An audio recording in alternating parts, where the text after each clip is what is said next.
U.S. Secretary of State Hillary Clinton rushed to reassure Asian leaders the debt debate would be settled on time and no default would take place. Now, Beijing seems to be losing patience with the situation in Washington over raising the country's debt ceiling, an issue that has to be agreed by Capitol Hill by next Tuesday. And for some expert analysis on this, we're now joined by Daniel McDowell, political economy researcher from the University of Virginia. Daniel, thank you very much indeed for your time. So, while the U.S. government still struggles to agree on raising the debt ceiling, it seems that China, which is America's biggest creditor, is finally losing patience. From your point of view, how is this potential default going to affect China? Well, from a financial standpoint, obviously China is not going to be pleased if the United States has to delay interest payments for several days or weeks. But I don't expect a rash response from China, like selling off a massive amount of its treasury bills or protesting by refusing to buy any further U.S. debt, because frankly that's not in China's interest. So I don't think they have a lot of options other than to just use rhetoric and express their dissatisfaction with the situation, but there really isn't much that they can do. What's going to be China's next move in case an agreement is not reached? Well, I think they're going to do what everyone else is going to do, and that's simply just to sit back and watch. And again, as I said, the reality of this situation is not that the markets are refusing to lend to the United States. It's that domestic politics are not allowing the United States to borrow. Once a debt ceiling agreement is reached, and it will be reached, and I still think it will happen before the August 2nd deadline, once an agreement is reached, markets are going to continue to lend to the United States because, frankly, the U.S. debt market is the deepest and most liquid market. China has a $50 billion trade surplus with the United States from last quarter alone. It has to do something with this cash. And, frankly, the U.S. debt market is the best market, the best option that it has. And buying U.S. debt also helps stabilize the yuan, and China wants to keep the yuan undervalued. That's part of its overall economic strategy. So I really don't see things changing that much, although the biggest cost here is probably to the United States' reputation, and China could really capitalize on that by looking like the more responsible economic power. Yeah, but still, Beijing could potentially drop the American dollar as reserve currency. What will that mean for the average American? Right. The reality of the situation, again, is these sort of doomsday scenarios, the notion that China would just drop the dollar, they're frankly just off base. Something like that is entirely unlikely. The reality is the world today still does not have a rival to the dollar. Despite the rise of the euro in the last decade, we've seen what's happening in Europe at the moment. The yen is not what it was a decade ago. There is no currency like the dollar. There is no debt market like the U.S. debt market.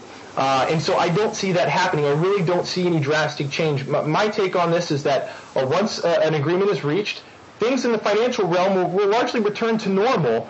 China will continue buying U.S. debt, and the United States will continue issuing it to China. Now, over time, in the long run, things will certainly change. The dollar is declining, but it's not going to happen overnight, and I don't think a default is going to affect the international currency markets that much. What it's going to affect is the average American in a pretty tough way, I think.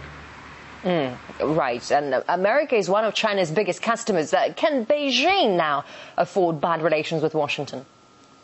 Well, certainly the relationship, the economic relationship between China and the United States is mutually beneficial. Obviously, given the difference in political regimes, there's always tension, but that hasn't stopped either side from continuing the relationship they have. Beijing, again, has a very large trade surplus with the United States. It has to do something with this money, and so what it does is it buys U.S. treasuries, which have always been a very safe bet. The United States has never defaulted on its debt, and it's a very safe and sound investment. And Beijing has for years now found that that's the best place to store their cash. And I don't see that changing again. I really don't. The issue here is the United States is going to have egg on its face if it defaults. It already looks bad because the 2008 financial crisis originated here in the States. In the fall of 2010, the Federal Reserve enacted a second quantitative easing program where it bought treasuries, and the international community saw this as an effort to depress the value of the dollar, which was seen as very self-serving. And now a default, if that would happen, would be the third strike in the last 3 years against the United States. And again, China is standing here with a rising economic power, looking more responsible with respect to the United States. In the end, it could be the winner here. Right, and now looks like we're seeing China losing patience. Will we see other investors joining the chorus? I think you're going to see a lot of an increasing cacophony from the international markets over the next few days as an agreement, if an agreement continues to stall. But again, at this point, there aren't a lot of other places for China to go with its cash. We've seen to date that the interest rate on U.S. debt hasn't really changed, even though we're getting very close to default. And that's simply because demand is still there, even though we're just days away from a potential default. That just goes to show the power of the U.S. dollar and of the U.S. debt market. It's a unique situation. It's really singular in its uniqueness and its depth and its liquidity, and that's why there's still an appetite for U.S. debt even days away from a default. And again, it's because markets are happy to lend to the United States. It's that politics will not allow the United States to borrow. Right, and Daniel, also, if that agreement is not reached, so how will that damage the U.S. reputation worldwide? Oh, I think it would be a very significant blow, mainly because, again, not because there would be a week or two delay in interest payments to countries that own U.S. debt. I mean, that would obviously be something these countries wouldn't want. But the biggest cost here is reputational, and the fact that the United States has never defaulted on its debt is something that is a reason people are attracted to buying U.S. debt in the first place, and it's what's enabled the United States to deficit spend for decades now, because there's an insatiable appetite for its debt.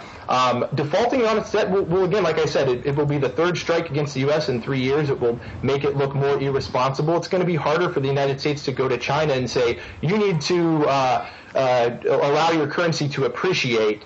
China will just say, well, maybe you should not have defaulted on your debt. It's sort of like throwing stones and living in a glass house, as the saying goes. Once the United States defaults, it's pretty hard to look at other countries and say, you need to fix your own problems.